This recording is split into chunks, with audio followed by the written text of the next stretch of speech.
Bonjour à tous. Aujourd'hui, je voulais répondre à une petite question.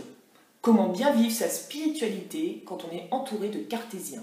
Vous savez, la spiritualité, ce vaste thème qui regroupe des notions telles que le lâcher-prise, la pensée positive, le fait de gérer ses émotions, d'apprendre à bien vivre dans ce monde d'ingrat, d'être le créateur de sa vie. Quand on se penche dessus, on capte deux, trois trucs, deux, trois choses qui changent notre vie. Et là, on a envie d'en parler à tout le monde. Mais force est de constater que tout le monde n'est pas prêt à nous entendre. Hein. Non, c'est une secte ton truc. Ouais, bisounours, tout le monde s'aime, tout le monde il est beau, tout le monde il est gentil dans ton monde. Moi j'y crois pas à tes trucs là, tout ça pour moi c'est des conneries. Ah oui, cela nous offre de beaux moments de solitude parfois.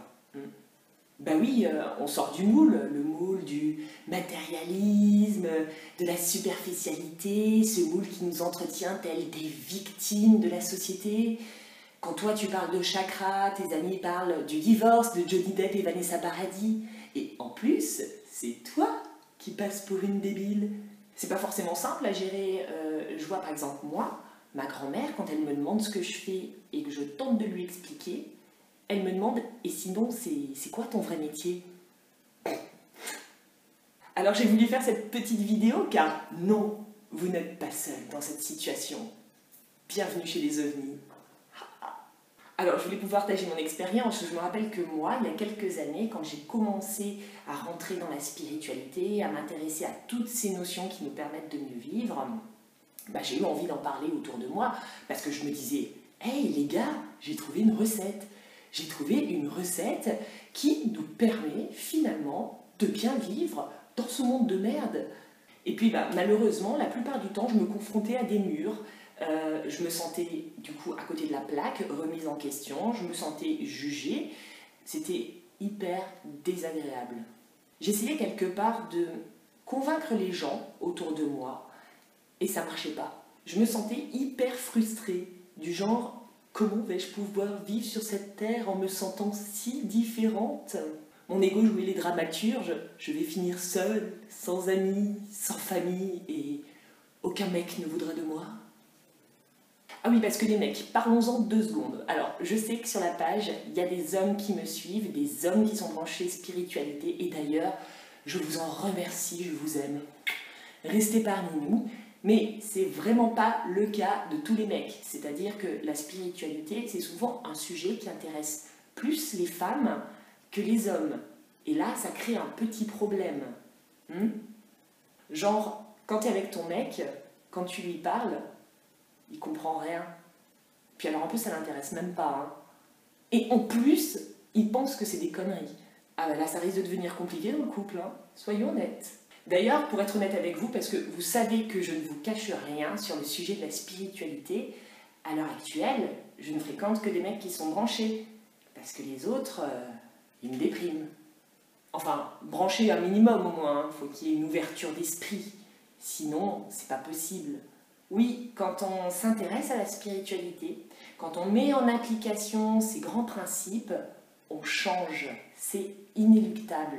Et ce changement va avoir une répercussion également sur nos relations amicales, sur nos relations sentimentales, sur notre environnement. Nous changeons et notre environnement change automatiquement. En fait, un jour, j'ai compris qu'il était inutile d'essayer de convaincre qui que ce soit. J'ai juste décidé de vivre ma spiritualité pleinement. Parce que c'est ça aussi la spiritualité, c'est finalement apprendre à s'aimer, à se respecter. Donc j'ai décidé de cesser de gaspiller mon énergie à convaincre les gens, mais plutôt d'utiliser cette énergie pour continuer de travailler sur moi, sur mon évolution. J'ai commencé à me découvrir de plus en plus, à me donner de plus en plus d'amour, à apprendre à me respecter. Et au final, c'est moi qui ai commencé à sélectionner mon environnement en fonction de ce qui m'intéressait, puis ce qui ne m'intéressait pas, je le mettais de côté, de ce qui me faisait du bien, et puis le reste, pareil. J'ai commencé à balayer, j'ai procédé à un grand nettoyage. Vous savez ce qu'on dit, il faut faire de la place dans la garde-robe pour faire rentrer de nouveaux vêtements. Ah ben j'ai fait de la place, j'ai commencé à limiter les interactions avec les négatifs, les fatalistes, ceux qui avaient l'air de me prendre pour une débile quand je leur parlais de spiritualité. Et bon sang, qu'est-ce que ça fait du bien. De nouvelles personnes sont rentrées dans mon environnement. Yes, des gens comme moi. Ouh. J'ai commencé à vibrer de plus en plus, à me sentir de plus en plus à ma place. Mon environnement changeait, je changeais, tout changeait. J'avais plus besoin de convaincre les gens. J'avais juste à être moi-même. Et quelque part, ça fonctionnait. Mon environnement proche a vu ces transformations et a commencé à s'interroger. Tiens, Marina, elle a l'air quand même super bien dans sa peau. Elle gère sa vie, elle est heureuse, elle dégage un truc en plus. Elle n'a pas l'air de se faire chier. L'intérêt des gens autour de moi a commencé à grandir. Mais que s'est-il passé ? La porte d'entrée, cette fois-ci, on m'ouvrait la porte, j'avais pas essayé de la défoncer là pour pouvoir parler de mes grands principes. On m'ouvrait la porte en me disant « Bienvenue, explique-nous ». Et puis avec le temps, moi je l'ai totalement assumée cette spiritualité. Je me sens bien, elle fait partie de moi, j'ai envie de la transmettre. Tout a changé avec le temps et à l'heure actuelle, j'ai un environnement canon. Mais ces changements, à la base, ils sont venus de moi. Je suis mon meilleur exemple, c'est-à-dire que ce qui parle le plus aux gens dans votre environnement, c'est vous. C'est vous. Vous allez beau vouloir expliquer certains principes, si vous ne les mettez pas en application, les gens ils vont pas forcément adhérer. Surtout si à la base ils connaissent pas le sujet. Vous savez, quand on connaît pas, on a peur. Mais si vous leur montrez l'exemple, si vous commencez à vibrer à une fréquence supérieure, à prendre de nouvelles décisions, à être le parfait créateur de votre vie, là, vous allez interpeller. Et là, ça va fonctionner. Et puis quand je dis à des inconnus que je parle aux anges, parce que bon, c'est mon boulot, hein, donc à un moment donné, je suis quand même bien obligée d'en parler, et que ça fait un flop, je m'en fous, ça me fait rire. Faut juste pas oublier qu'on n'est pas tous ici pour les mêmes raisons, qu'avant de s'incarner, on n'a pas tous coché les mêmes cases, que certaines personnes n'ont absolument pas coché la case spiritualité.